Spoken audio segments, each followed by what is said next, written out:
அன்பிற்கினிய சகோதரர்களே, சகோதரிகளே, எல்லா புகழும் அல்லாஹ்வுக்கே உரியது. அவனிடமே நாம் உதவி தேடுகிறோம். அவனிடமே பாவமன்னிப்பை வேண்டுகிறோம்.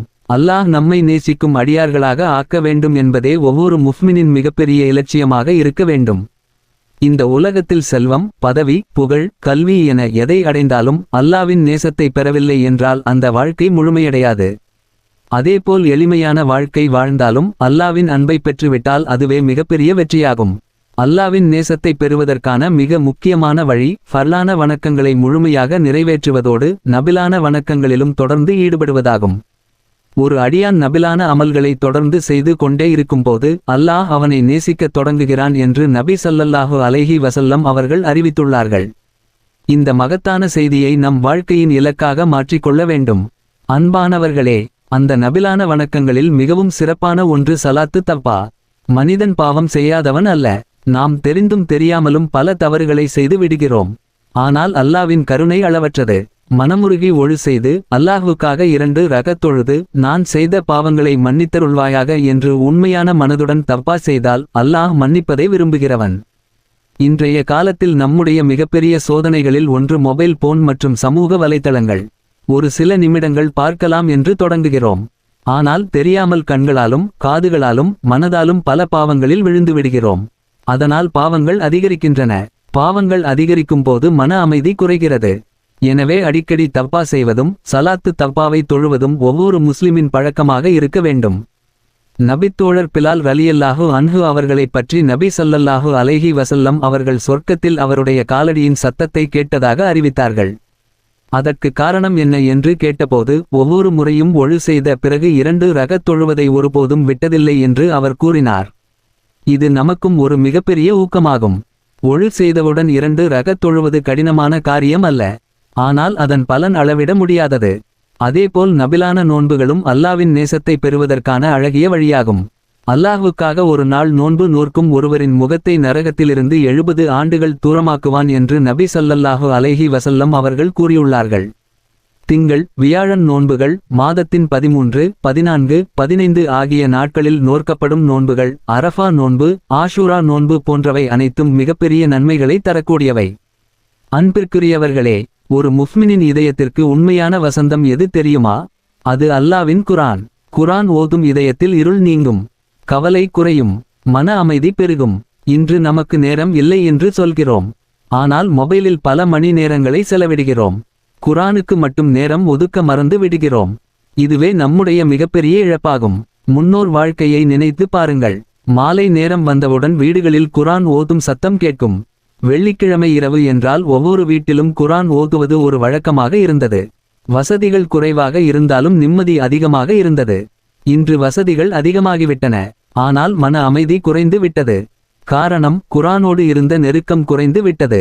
அல்லாஹ் தனது குர்ஆனில் என்னுடைய நினைவிலிருந்து விலகுகிறவனுக்கு நெருக்கடியான வாழ்க்கையை அளிப்பேன் என்று கூறுகிறான். இந்த வசனத்தை நாம் ஆழமாக சிந்திக்க வேண்டும்.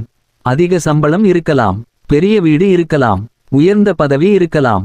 ஆனால் மன அமைதி இல்லையெனில் அந்த வாழ்க்கையில் உண்மையான மகிழ்ச்சி இருக்காது. குர்ஆனோடு மீண்டும் உறவை வளர்த்து கொண்டால் வாழ்க்கையில் அதிசயமான மாற்றங்களை காணலாம். வீட்டில் குர்ஆன் ஓதப்படும் போது அந்த வீட்டிலிருந்து ஷைத்தான் ஓடுகிறான். மலக்குகள் இறங்குகிறார்கள் என்று நபி ஸல்லல்லாஹு அலைஹி வஸல்லம் அவர்கள் கூறியுள்ளார்கள். மலக்குகள் இறங்கும் வீட்டில் ரஹ்மத் இருக்கும், குடும்ப ஒற்றுமை இருக்கும், கணவன் மனைவிக்கிடையே அன்பு இருக்கும், பெற்றோர் மற்றும் பிள்ளைகளுக்கிடையே பாசம் இருக்கும். இதுவே உண்மையான செல்வம். அன்பான சகோதரர்களே, தினமும் குறைந்தது அரை மணி நேரமாவது குர்ஆனுக்காக ஒதுக்க முடியாதா?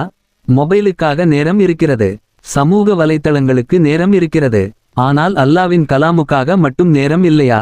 நாளை மறுமையில் அல்லாஹ் நம்மிடம் உன் இளமையை எவ்வாறு கழித்தாய் என்று கேட்கும்போது குர்ஆனுடன் வாழ்ந்த வாழ்க்கையை நாம் பெருமையாக சொல்லக்கூடியவர்களாக இருக்க வேண்டும். குர்ஆன் என்பது சாதாரண ஒரு நூல் அல்ல. அது உலகங்களின் இறைவனான அல்லாவின் நேரடியான வார்த்தைகள். அனைத்தையும் படைத்தவன், அனைத்தையும் நிர்வகிக்கிறவன், அவன் கூறிய அருள்மொழிகளே குர்ஆன். அதனை மீண்டும் மீண்டும் ஓதுங்கள், அதில் சிந்தியுங்கள், அதன்படி வாழ முயற்சி செய்யுங்கள். வாழ்க்கையில் பரக்கத் வரும், மன அமைதி வரும், ரஹ்மத் வரும், அல்லாவின் உதவி வரும். அடுத்ததாக நாம் அதிகம் கவனம் செலுத்த வேண்டிய ஒரு மகத்தான அமல் திக்கு ஆகும். அல்லாஹ்வை நினைவு கூறுவது மிக எளிமையானது. ஆனால் அதன் நன்மைகள் அளவற்றவை. நபி அவர்கள் தங்கமும் வெள்ளியும் தர்மம் செய்வதை விடவும் பல பெரிய அமல்களை விடவும் அல்லாஹ்வுக்கு மிகவும் விருப்பமான ஒன்று திக்ரு என்று கூறியுள்ளார்கள். நம்மில் அனைவருக்கும் தெரிந்த ஒரு மகத்தான திக்ர். لا حول ولا قوة إلا بالله. لا حول ولا قوة إلا بالله. இதன் பொருளை உணர்ந்து சொல்லுங்கள். அல்லாவின் உதவியின்றி எந்த மாற்றமும் நிகழாது. அல்லாவின் அனுமதியின்றி யாருக்கும் எந்த சக்தியும் இல்லை. இந்த உணர்வோடு இதை தொடர்ந்து ஓதுகிறவன் மன அமைதியை அடைவான். கவலைகள் குறையும். அல்லாவின் மீது நம்பிக்கை அதிகரிக்கும். அதேபோல் الله ربي لا شريك له. الله ربي لا شريك له. என்ற திக்ரையும் அதிகமாக சொல்லுங்கள். என் இறைவன் அல்லாஹ் மட்டுமே, அவனுக்கு இணை எதுவும் இல்லை என்ற இந்த உறுதியான நம்பிக்கை மனிதனின் உள்ளத்தை பலப்படுத்துகிறது. சோதனைகளின் நேரத்தில் அல்லாவின் மீது முழுமையான நம்பிக்கையை ஏற்படுத்துகிறது.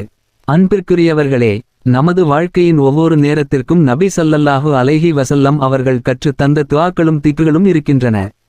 காலையில் எழும்போது, மாலையில், வீட்டை விட்டு வெளியே செல்லும்போது, உணவு உண்ணும்போது, உறங்குவதற்கு முன்பு என வாழ்க்கையின் ஒவ்வொரு நிலையிலும் அல்லாஹ்வை நினைவு கூறும் பழக்கத்தை வளர்த்து கொள்ள வேண்டும்.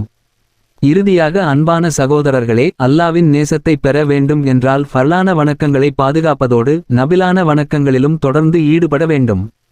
சலாத்துல் திக்ரு, நபிலான தொழுகைகள், நபிலான நோன்புகள், குர்ஆன் ஓதுதல், திக்ரு செய்தல், துஆ ஆகியவற்றை நம் வாழ்வின் ஒரு அங்கமாக மாற்றிக்கொள்ள வேண்டும். இவ்வாறு வாழும் அடியானை அல்லாஹ் நேசிக்கிறான். அல்லாஹ் நேசித்துவிட்டால் அவனுடைய வாழ்க்கையில் உண்மையான வெற்றி ஆரம்பமாகிறது. அல்லாஹ் நம் அனைவருக்கும் தனது நேசத்தை பெற்று தரக்கூடிய அமல்களை செய்யும் தஃபீக்கை வழங்குவானாக.